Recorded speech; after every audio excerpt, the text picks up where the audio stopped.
Alright, let's rewind the clock. Before Epstein became one of the most infamous names on the internet, before Donald Trump was president, indicted, or suing half the media, these two were just rich New York playboys who loved money, parties, and women, especially the younger kind. This is the full, unfiltered timeline of Donald Trump's decades-long friendship with Jeffrey Epstein. It's wild, it's sleazy, it's loaded with parties, private jets, real estate beefs, weird drawings, and conspiracy theories that just won't die. This is the definitive look at a friendship that started in Palm Beach and ended in a prison cell. Let's break it down year by year. 1980s. The Bromance Begins, Palm Beach's new power duo.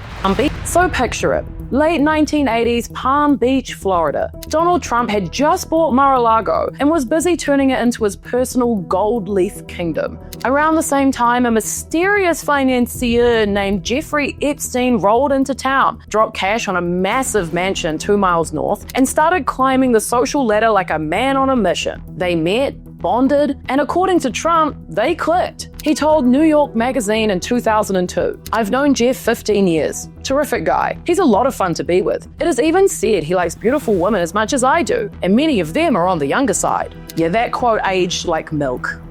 But back in the day, totally normal in their world. Epstein was building his reputation as a mysterious money man with powerful friends, and Trump was the face of glitzy, brash excess. They were cut from the same velvet rope cloth. Rich, showy, and obsessed with image. From New York to Florida, they ran in the same circles. Billionaires, models, and pageant girls. It was the golden age of sleaze, and these two were front and center. 1990s, jet-setting, party throwing, and one creepy tape. Now we enter the real fever dream, the 1990s. Trump and Epstein weren't just friendly, they were inseparable socialites. You couldn't throw a Victoria's Secret thong without hitting one of them. Here's what we know. Between 1993 and 1997, Trump flew on Epstein's private jet, aka the Lolita Express, at least 7 times according to court records. Most flights were between Palm Beach, New York, and DC. He never went to the infamous island, but he was clearly comfortable hitching rides. In 1992, Trump hosted a party at Mar-a-Lago for the Buffalo Bills cheerleaders. NBC cameras were there filming. The footage, unearthed in 2019, is now infamous. You see Trump and Epstein in the crowd, drinking, laughing, and pointing at women on the dance floor. At one point, Trump whispers something to Epstein, who buckles over in laughter. It is the most icky time capsule you'll ever see. Later that same year, Trump hosted a calendar girl competition at Mar-a-Lago. The event was supposed to have high-profile guests, but according to the organizer, George Varani, the only 2 guys who showed up were Trump and Epstein. Nightmare blunt rotation. In 2019, he said, "I said, Donald, this is supposed to be a party with VIPs. You're telling me it's you and Epstein?" Even worse, his then-girlfriend Jill Harth later sued Trump for sexual misconduct at that very event, alleging he cornered her in a bedroom and groped her. Trump denied it, and the lawsuit was dropped after a separate case got settled. Victoria's Secret parties. In 1997 and again in 1999, Trump and Epstein were photographed at Victoria's Secret Angels parties in New York. And these weren't just fashion shows, they were VIP only, model-heavy social mixers hosted by billionaire Leslie Wexner, who's Epstein's financial benefactor. Until recently, few knew Epstein even attended Trump's 1993 wedding to Marla Maples. But newly unearthed photos confirm it. There he is, schmoozing at the Plaza Hotel, the guest list, rich, white, and dripping in scandal potential. A friend in every room.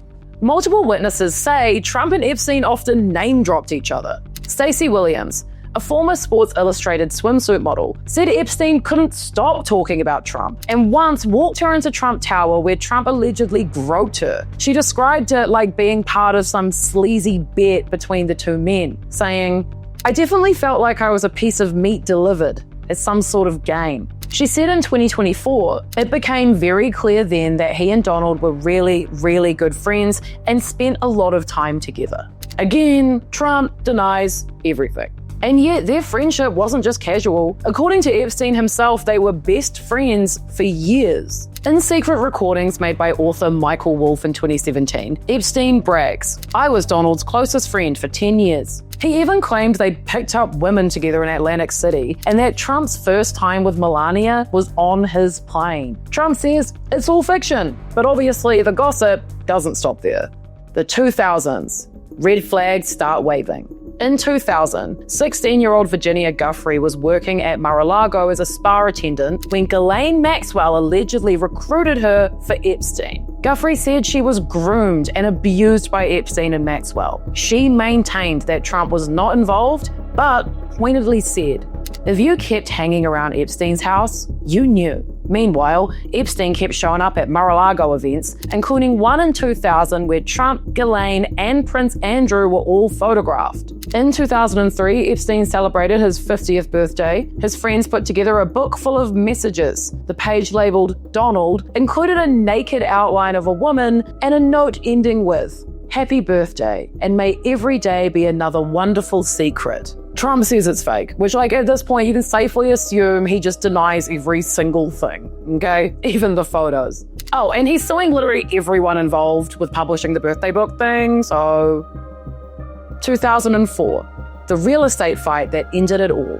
In 2004, Trump and Epstein both wanted the same Palm Beach mansion, but Trump won the bidding war. Epstein lost the house, and apparently he also lost his invite to Mar-a-Lago. Trump later claimed Epstein hired away his spa staff. Other reports say Epstein behaved inappropriately with a member's underage daughter. I mean, either way, both sounded entirely plausible for Epstein, and Trump says he banned him permanently. Just 2 weeks later, police started investigating Epstein after a tip about underage girls at his mansion. 2005 to 2008.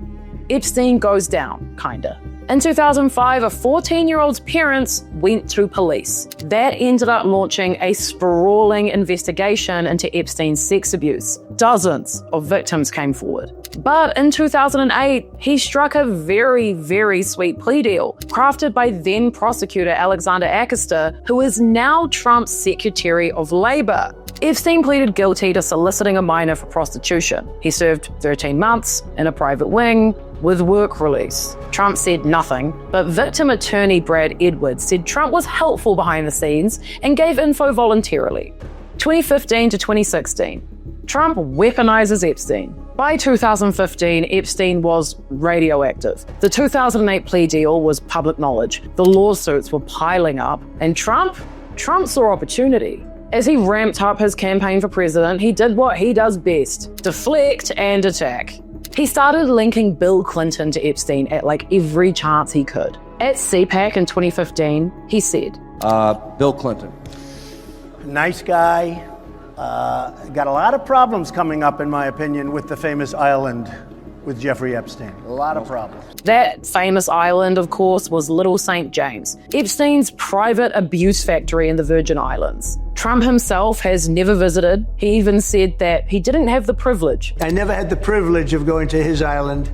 But that didn't matter. The implication was out there. Clinton was dirty and Trump was clean. Behind the scenes, though, it really wasn't that simple. Trump had flown on Epstein's jet. Epstein went to Trump's wedding. They'd partied together for years. Epstein even claimed Trump slept with Melania for the first time on his plane. But Trump stayed quiet about all that and leaned into the Clinton angle hard. He saw Epstein not as a liability, but a weapon. 2019, Epstein's arrested, Trump nopes out. In July 2019, Epstein was arrested again, this time on federal sex trafficking charges. The case was being handled by the Public Corruption Unit in Manhattan. That raised eyebrows immediately. This wasn't just about Epstein. It was about who else might have been involved. Well, Trump's response? Total distance. For years, I wouldn't talk to Jeffrey Epstein. I wouldn't talk because he did something that was inappropriate. He insisted he barely knew the guy, despite the flight logs, party footage, birthday messages, wedding photos. Then, 1 month later, Epstein was found dead in his jail cell. The official cause? Suicide by hanging. The public reaction? Yeah, right. The internet exploded with conspiracy theories. Hashtag Epstein didn't kill himself was everywhere. And Trump decided to pour gasoline on the fire. He retweeted a video implying that Bill Clinton had Epstein killed. When reporters asked him about it, Trump just shrugged and said it was a very interesting theory. So let's recap real quick. Epstein dies in federal custody under suspicious circumstances, and the sitting president of the United States is retweeting conspiracy memes about it. Cool. Totally normal. 2020. I wish her well. Then came Ghislaine Maxwell, Epstein's longtime fixer and alleged recruiter, also just total creep of a woman. When she was arrested in 2020 for sex trafficking minors, Trump was asked about it at a press briefing, and his response? I just wish her well, frankly. That's it. That's the whole quote. Even some of his own allies were like, what the hell was that? This wasn't some anonymous staffer or distant donor. This was the woman accused of trafficking teenage girls to Trump's former best friend. And he's out here sending warm wishes like it's a birthday card. She's in jail. The internet lost it. Reporters asked if he'd like to clarify. He didn't.